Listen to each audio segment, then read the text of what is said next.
So ito na guys, nakuha na natin yung Ninja 1000 SX. Sa mga nag-aabang kung ano yung next bike ko, ito na siya.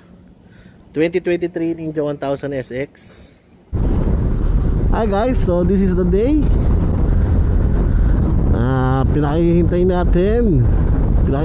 ko. Pero parang nawala na ako ng gana. Ang tagal kasi. So parang 4 na araw ako pinaghintay ng seller. Kasi yun nga, nasa bakasyon din sila, nag-out of town. Kami rin naman nag-out of town, kaya wala rin problema. Kukunin natin ngayon yung ating next bike. Nakapalit ng Kawasaki Z900. Nakita ko na to last time. Sobrang kinis guys, wala akong masabi. Bali, ang odo niya halos same lang din ng Z900 ko. 1,800 odo.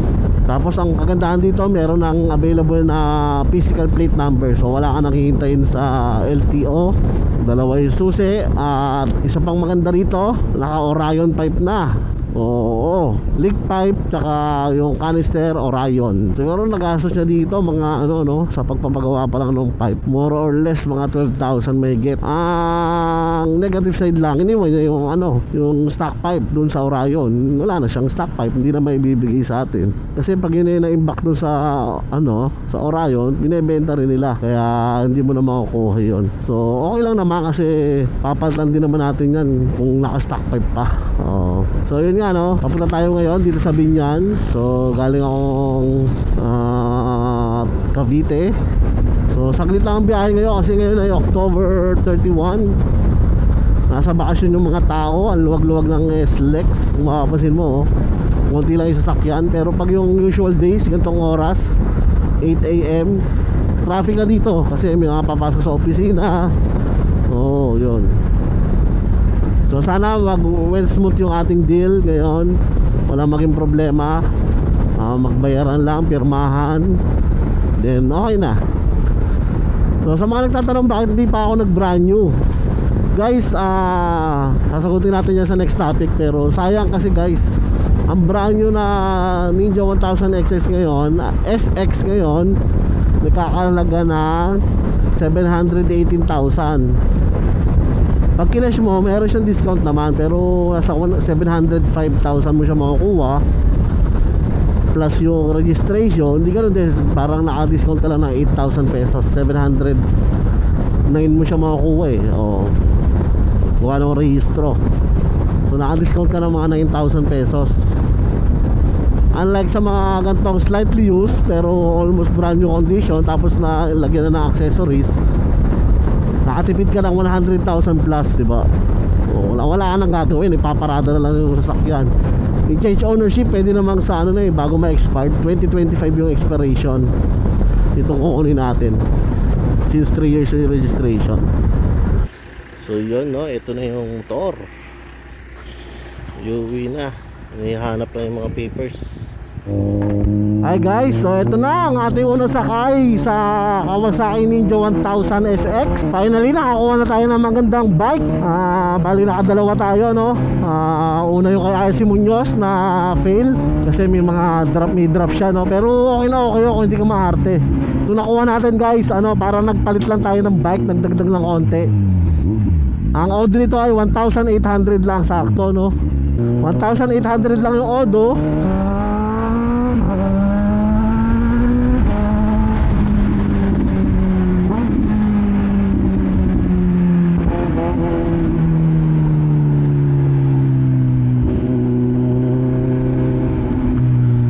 So dito tayo ngayon sa Calax. Mali tayo, nandun tayo dapat ikot na tayo dyan. So nagkamali kami, sobra excited ko kamali kami na exit. Doon dapat kami sa kabila.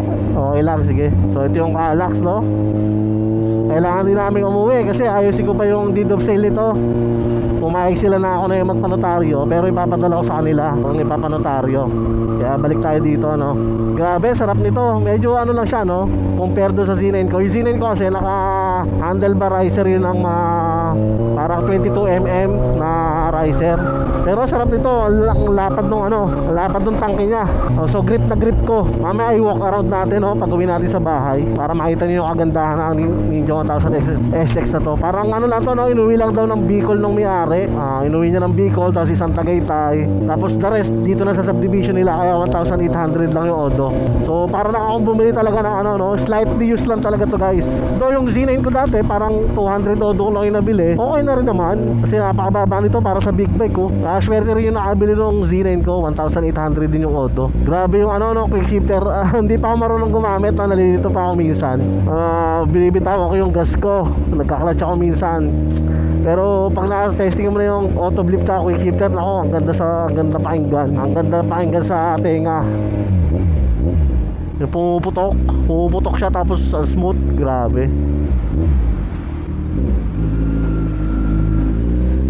So yun, swerte rin natin dito kasi may RFID na rin siya, north and south. So para talaga nagpalit lang ako ng motor, tapos nagdagdag ako ng konti. Smooth na smooth siya. So yun, pasok tayo dito sa NLEX. Unang sakay ng Ninja 1000 SX and SLEX agad, no? SLEX pala. South Luzon Expressway. Kasama ko pala yung pinsan ko, no? Siya yung may dala ng Kimco S400i.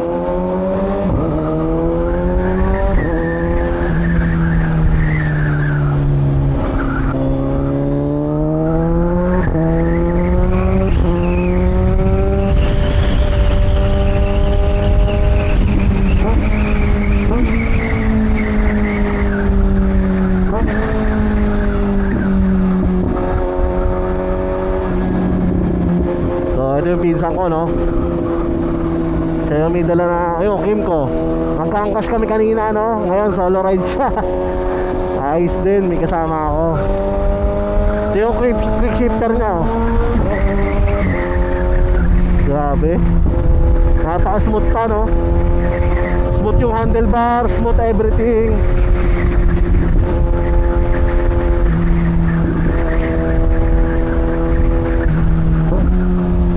Auto blip ka, quick shifter.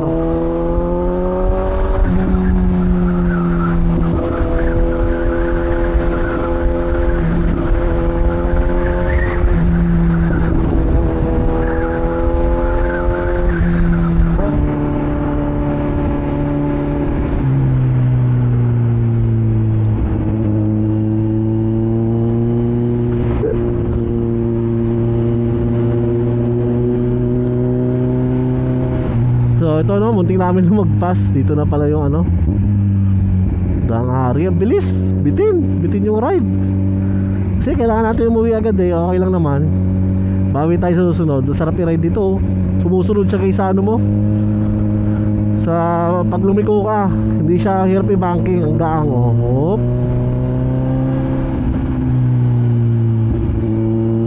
Mamaya tigil tayo doon, videohan natin.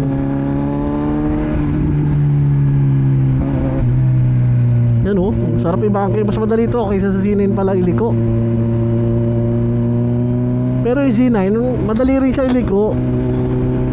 Madali rin magaan kasi yun. Pero ito mas sumusunod siya eh. Hindi siguro dahil sa gulong. Ang ganda kasi ng gulong nito eh, ano, Batlax na S22. Yung sa Z9 kasi Dunlop yun. Nasa gulong din kasi yan eh. Yan, oh, kusa siya lumiliko. Oo, pag dinina mo yung handlebar mo, nasama siya.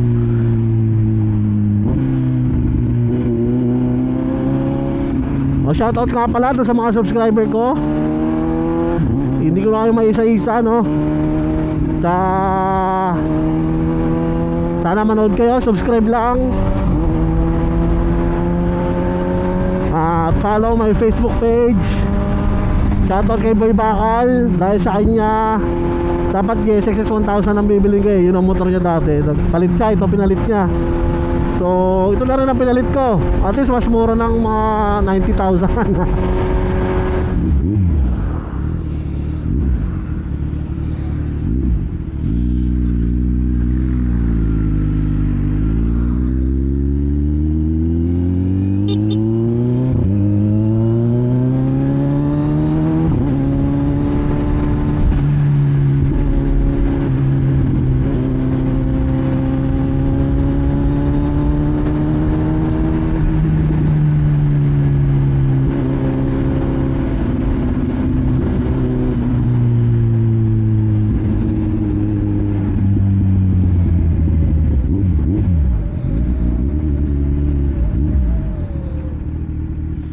So ito na guys, nakuha na natin yung Ninja 1000 SX. Sa mga nag-aabang kung ano yung next bike ko, ito na siya. 2023 Ninja 1000 SX. Napakasariwa nito guys. Ang odo lang niya, sinabi ko na sa inyo kanina, 1,800 ko nakuha. Naka 41 kilometers na kami. Tapos ito, ang kagandahan dito, nilagay nila ng itong tank protector. Doon natanggal pero madali lang yung gawa ng paraan. May adhesive naman na bibili niyan. At least na-drive natin siya na iuwi ng hindi na siya magagasgas ng ating pants. Tapos ito, pangalawa yung crash guard. Meron na siyang 3-point crash guard. Napakatibay niyan kumpara doon sa 2-point. Pero may ibang nabibili, maliit lang yung OEM hanggang dito. Pero ito, solid yan guys. Tapos meron na rin siyang kasamang, ano tawag dito? Spool. Ayan, para dun sa paddock stud mo. Do yung sa Z9 ay sa CX25R natin, meron pa namang extra yon. O magiging reserva na lang natin yon. At yung pinaka-panalo dito, naka-Orion pipe na siya. Itong canister nito, hindi ko alam kung magkano yun. Siguro isang set niyan, mga 12 to 15,000. Kasama na yung paggawa ng needling pipe at pagtanggal ng pinaka-bread box. Meron pa siyang catalytic yung sa gitna. May catalytic pa siya pero wala na yung bread box kaya ang ganda na rin ang tunog. Ang stock na gulong nito Bridgestone Batlax na S22. May kamahalan din yan at sobrang kapit. Hindi ko nga may ihigape. Ayan, oh. Bagong bago pa talaga to guys. Hindi nga lang siya all-ins pero Kawasaki yung adjustable na rin yung rear shock. Good thing naman, no? Kawasaki good din naman yan. Tapos sa harap Brembo type na itsura pero Kawasaki yung brand. Pero pasok dyan yung Brembo na kung gusto mo palitan, pasok din dyan. Meron din ang front axle na spool. Meron na rin. Spool ba tawag dyan?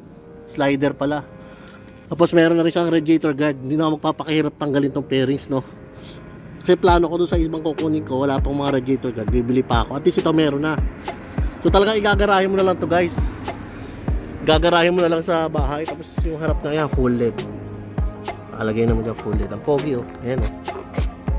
Diba? Para siyang cobra, nagalit na galit. Talagang makinis guys yan pag nilapitan ko. Sobrang kinis yan. Tapos yun nga, pangatlo, may RFID na, north at south. Talagang igagarahin mo na lang pag uwi. Tapos yung mga scratches lang naman yan, yung mga minor, ito sa garahe lang yan nakukuha. Do yung iba, nakikita ko laging may ganito dito, may gasgas dito pag nagtataob.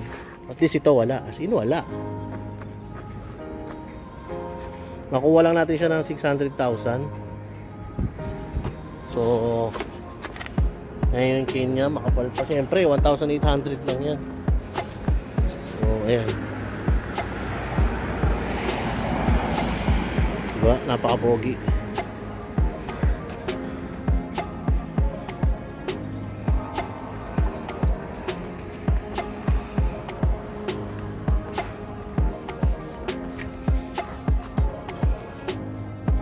Tapos yun nga, hindi ko pa namang nababasa yung manual nito. Hindi ko pa alam gamitin yung mga settings dito, etc. Alam ko lang paano ilipat yung mga mode niya. So yun, thank you guys. Uwi muna kami.